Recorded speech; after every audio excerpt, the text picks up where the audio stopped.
అందరికీ నమస్కారం. ఈరోజు కథ ప్రేమ ఎంత మధురం, ఎపిసోడ్ 123 దొంగ. ఇక స్టోరీలకు వెళ్తే, హరీష్ స్నేహతో గొడవ పడుతూ ఉండటాన్ని అప్పటి వరకు దూరంగా నించొని గమనిస్తున్న రజనీష్ కాసేపటి తర్వాత వాళ్ళిద్దరి మధ్యకు వచ్చి స్నేహ వైపు సీరియస్గా చూస్తూ, అసలు ఇక్కడ ఏం జరుగుతోంది అని అడిగాడు. అతన్ని చూడగానే హరీష్ హడావిడిగా ముందుకు వెళ్ళి, బాస్, మీరే నాకు న్యాయం చేయాలి అని అన్నాడు. నిజానికి అతను రజనీష్ ముందు కళ్ళనీళ్లు పెట్టుకొని డ్రామా చేయాలనుకున్నాడు.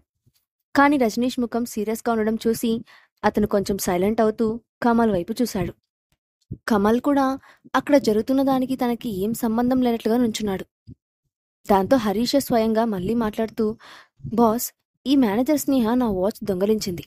పైగా ఇదేంటని అడిగినందుకు నన్ను కొట్టింది. నేను ఆమెతో మంచిగా మాట్లాడి ప్రాబ్లం సాల్వ్ చేసుకోవాలనుకున్నాను. కానీ ఈమె నా మాట వినకుండా నాపై చేయి చేసుకుంది అంటూ బాధగా ముఖం పెట్టి చెప్పాడు. కమల్కి తనకి మధ్య ఉన్న ఫ్రెండ్షిప్ గురించి రజనీష్కి తెలుసు కాబట్టి కమల్ కోసమైనా బాస్ తనకి హెల్ప్ చేస్తాడని అనుకున్నాడు హరీష్. కానీ నిజానికి రజనీష్ మనసులో తన సొంత ప్లాన్ వేసుకుంటున్నాడు. అందుకే అతను హరీష్ మాటలను పట్టించుకోకుండా స్నేహ వైపు చూశాడు. స్నేహ దృష్టిలో మంచివాడిగా ముద్రపడడానికి తనకు లభించిన ఏకైక అవకాశం అదేనని అనుకున్న రజనీష్ ఇప్పుడు స్నేహకు హెల్ప్ చేస్తేనే బెటర్ అని అనుకున్నాడు. హరీష్ తనపై చెప్తున్న కంప్లైంట్స్ అన్నిటినీ విన్నా స్నేహ కోపంగా, హరీష్, నేను ఆల్రెడీ నీకు చాలాసార్లు చెప్పాను, నీ వాచ్ నేను తీసుకోలేదు. నేను మళ్ళీ మళ్ళీ హెచ్చరిస్తున్నాను, నాపై నిందలు వేయడానికి ట్రై చేయొద్దు అని గట్టిగా చెప్పింది. ఈసారి హరీష్ కూడా ఏమాత్రం తగ్గకుండా, స్నేహ, నువ్వు కేవలం దాన్ని తీయలేదని మాత్రమే చెప్తున్నావు. కానీ నువ్వు తీయలేదనడానికి సాక్ష్యం లేదు. నాకు తెలుసు, నిన్న రాత్రి ఆఫీస్ నుంచి లేట్గా బయటకు వెళ్ళింది నువ్వే. ఆ వాచ్ నువ్వే తీశావు. మర్యాదగా దాన్ని నాకు అప్పగించకపోతే నేను పోలీసులను పిలుస్తాను అని అన్నాడు. అక్కడ నిలబడి ఉన్న రజనీష్ను చూడగానే హరీష్ మళ్లీ కోల్పోయిన ధైర్యాన్ని తెచ్చుకొని స్నేహాన్ని బెదిరించడానికి ప్రయత్నిస్తున్నాడు. అతని మాటలు విని ఇక విసిగిపోయినట్లుగా స్నేహ చిరాగ్గా ముఖం పెట్టి తన చేతికి ఉన్న వాచ్ని తీసి అతని ముందు చూపించింది. అది టాప్ బ్రాండ్ రోలెక్స్ వాచ్. దానిపై చిన్న చిన్న డైమండ్స్ కూడా ఫిక్స్ చేసి ఉన్నాయి. దాంతో అది చూస్తున్న చుట్టుపక్కల వాళ్ళతో పాటు హరీష్ కూడా ఆశ్చర్యపోయాడు. ఆ వాచ్ ఖరీదు లక్షల్లో ఉంటుంది కాబట్టి హరీష్ వాచ్ను దొంగలించే అవసరం ఆమెకు లేదని అందరికీ అర్థమైపోయింది.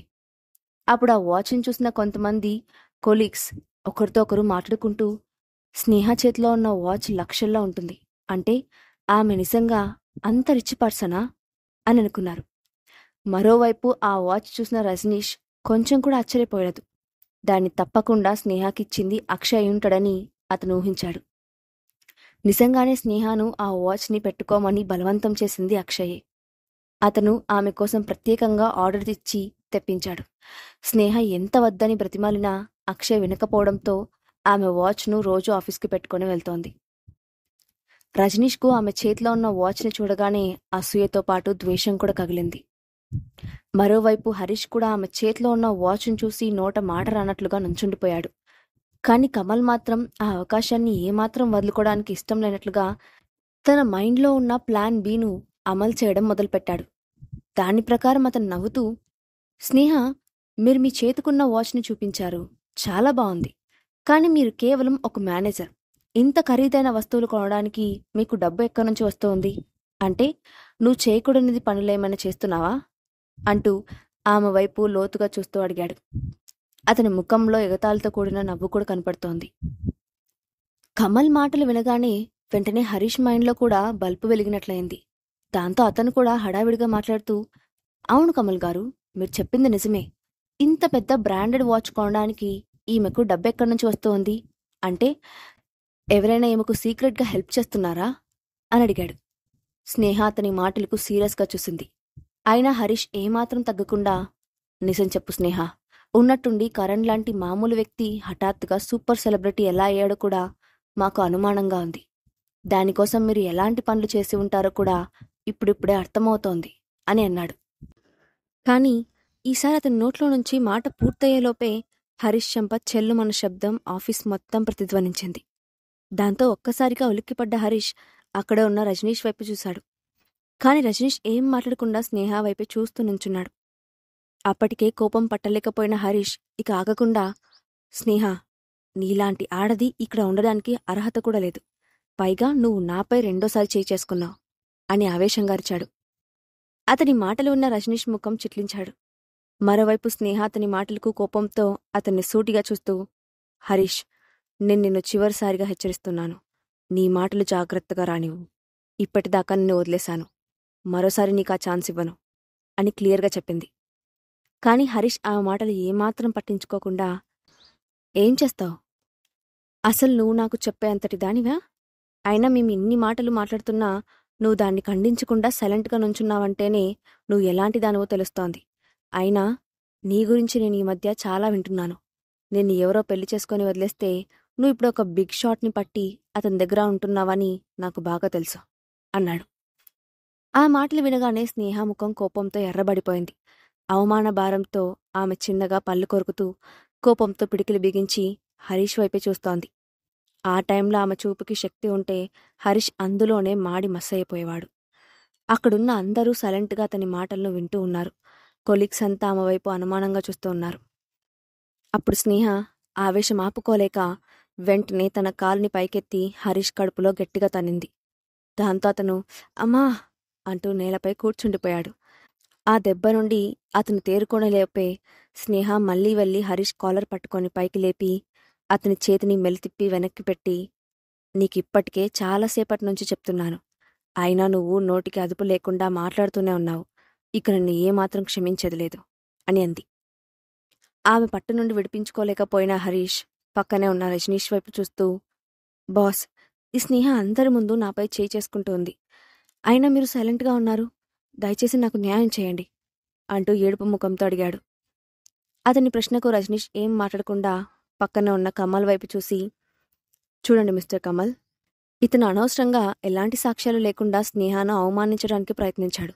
మీరు వెంటనే అతన్ని మన కంపెనీ నుంచి టర్మినేట్ చేయండి అని చెప్పాడు. ఆ మాట వినగానే హరీష్ కన్నా ముందు ఆశ్చర్యపోయిన స్నేహ తానేం విందో నమ్మలేనట్లుగా హరీష్ చేతిని వదిలేసింది. అప్పుడు రజనీష్ చెప్పిన మాటలు గుర్తు చేసుకున్న హరీష్ టెన్షన్గా కమల్ వైపు చూశాడు. నిజానికి రజనీష్ నోటి నుంచి ఆ మాటలు కమల్ కూడా ఎక్స్పెక్ట్ చేయలేదు. దాంతో కమల్ కూడా మౌనంగానే ఉండిపోయాడు. దాంతో పరిస్థితిని అర్థం చేసుకున్న హరీష్ తానే స్వయంగా మాట్లాడుతూ, బాస్, టర్మినేషన్ ఏంటి? నేను ఈ స్థాయికి రావడానికి చాలా కష్టపడ్డాను. ఎన్నో సాక్రిఫైస్లు చేశాను. మీరు ఆ మాట అనొద్దు అంటూ బ్రతిమాలాడడం మొదలుపెట్టాడు. కానీ రజనీష్ అతని మాటలను వినిపించుకోకుండా, మిస్టర్ హరీష్, మీరు ఇప్పటికే టర్మినేట్ అయ్యారు. ఇంకా ఇక్కడ ఏం చేస్తున్నారు? బయటకు వెళ్ళండి అని క్లియర్గా అన్నాడు. ఆ మాటలకు హరీష్ ఒక్కసారిగా వణికిపోతూ, బాస్, మీరు ఇలా ఎలా చేస్తారు? నేను చెప్పే ఎక్స్ప్లెనేషన్ కూడా వినడం లేదు. ఇందులో నా తప్పేం లేదు. నేను కూడా ఈ కంపెనీ కోసం చాలా కష్టపడి వర్క్ చేశాను. మీరు నన్ను ఇలా ట్రీట్ చేయడం మంచిది కాదు అని ఉక్రోషంగా అన్నాడు. అతని మాటలు విన్న రజనీష్ నవ్వుతూ, నువ్వు ఇక్కడ ఎంత పెద్ద తప్పు చేశావో నీకు తెలియడం లేదు మిస్టర్ హరీష్. మీరు మేనేజర్ స్నేహను పర్సనల్గా అవమానించారు.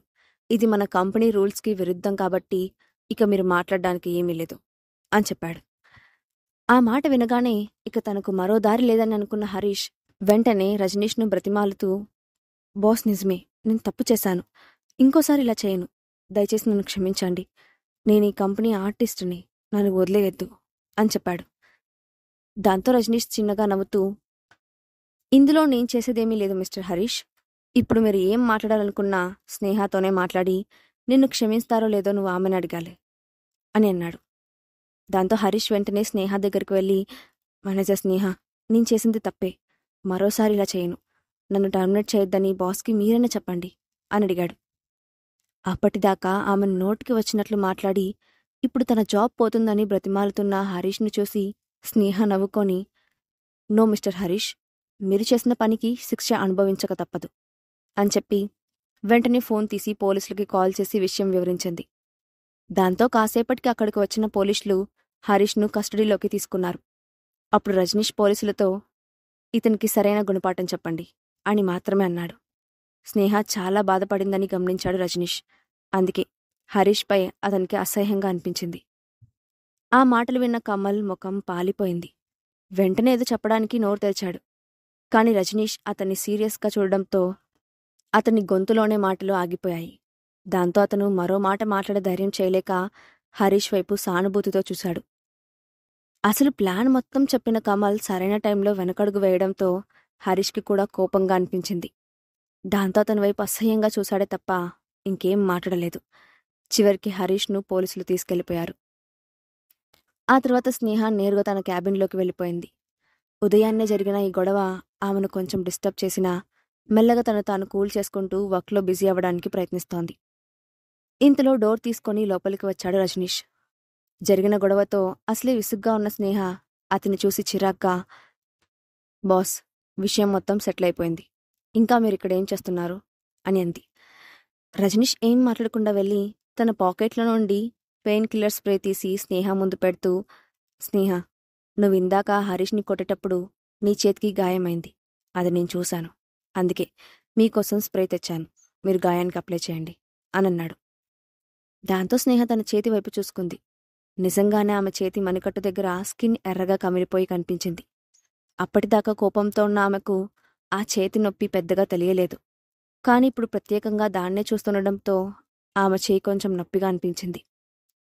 అయినా దాన్ని రజనీష్ ముందు కనపడనివ్వకుండా, మీరు నాకోసం ఇంత శ్రమ తీసుకొని స్ప్రే తెచ్చినందుకు థ్యాంక్స్, కానీ నాకు దాని అవసరం లేదు అని చెప్పింది. అలా అనకు స్నేహ, నేనిప్పుడు నీ బాస్ కాదని తీసుకురాలేదు, ఒక తోటి మనిషిగా తీసుకొచ్చాను.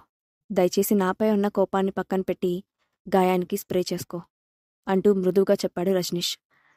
అతని మాటలకు స్నేహ ఒక క్షణం ఆశ్చర్యంగా చూసి, ఇంత ఓరక్షణ చేస్తున్నాడు, ఈ మధ్య కొత్తగా ప్రవర్తిస్తున్నాడు.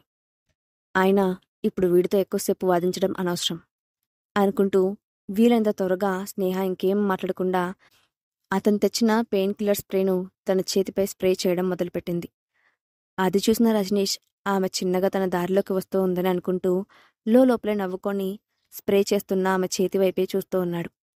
ఆ తర్వాత అప్పుడే గమనించినట్లుగా ఆమె చేతికున్న వాచ్ను చూసి, స్నేహ, నువ్వేమనుకోనంటే ఒక ప్రశ్న, ఈ వాచ్ మీకు ఎక్కడి నుంచి వచ్చింది అని అడిగాడు రజనీష్. స్నేహ నిజం చెప్తుందో లేదో అని అతను చూడాలనుకుంటున్నాడు. అతను తన చేతివైపు తదేకంగా చూస్తున్నప్పుడే ఆ ప్రశ్న అడుగుతాడని ఊహించిన స్నేహ ముఖంలో ఎలాంటి ఫీలింగ్స్ మారనివ్వకుండా, నేనే కొనుక్కున్నాను, అయితే ఏమైంది అని అడిగింది. ఆమె చెప్పేది పూర్తిగా అబద్ధమని తెలిసిన రజనీష్ ఆమె మాటలను నమ్మకపోయినా చిన్నగా నవ్వి, అయితే మేనేజర్ స్నేహను నేను కొంచెం తక్కువగా అంచనా వేసినట్లున్నాను. దీన్ని మీరే కొన్నారంటే ఇక దాని గురించి నేనేం మాట్లాడను అని అన్నాడు. దాంతో స్నేహ చిరాగ్గా అతని వైపు చూసి, అంటే అర్థమేంటి? నేను చెప్పేది మీరు నమ్మడం లేదా? ఎనీవేస్, మీరు నమ్మినా నమ్మకపోయినా నాకేం పర్వాలేదు. ఇది నేనే కొన్నాను, అందుకే చెప్పాను అని అంది.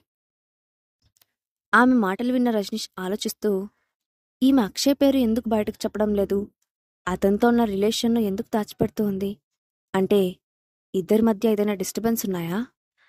అతనితో స్నేహ రిలేషన్ సరిగ్గా లేదా అని ఆలోచిస్తూ అక్కడే కూర్చున్నాడు. అతని ఆలోచనలోకి వెళ్లడం చూసిన స్నేహ, బాస్, మీరు మాట్లాడాల్సింది ఇంకేదైనా ఉందా? లేదంటే నేను వర్క్ స్టార్ట్ చేసుకుంటాను అని ఇండైరెక్ట్గా అతన్ని వెళ్ళిపోమ్మని చెప్పింది.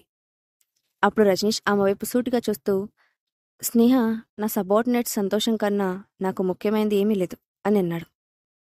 ఆ మాటకు స్నేహ విసుగ్గా చూసి వెంటనే పైకి లేచి, అయితే మీరిక్కడే కూర్చోండి బాస్, నాకు వర్క్ ఉంది, నేను వెళ్తున్నాను అంటూనే పైకి లేచి డోర్ దగ్గరకు వెళ్ళింది. అప్పుడు రజనీష్ స్నేహ అని పిలవడంతో అక్కడే ఆగి వెనక్కి తిరిగి చూసింది.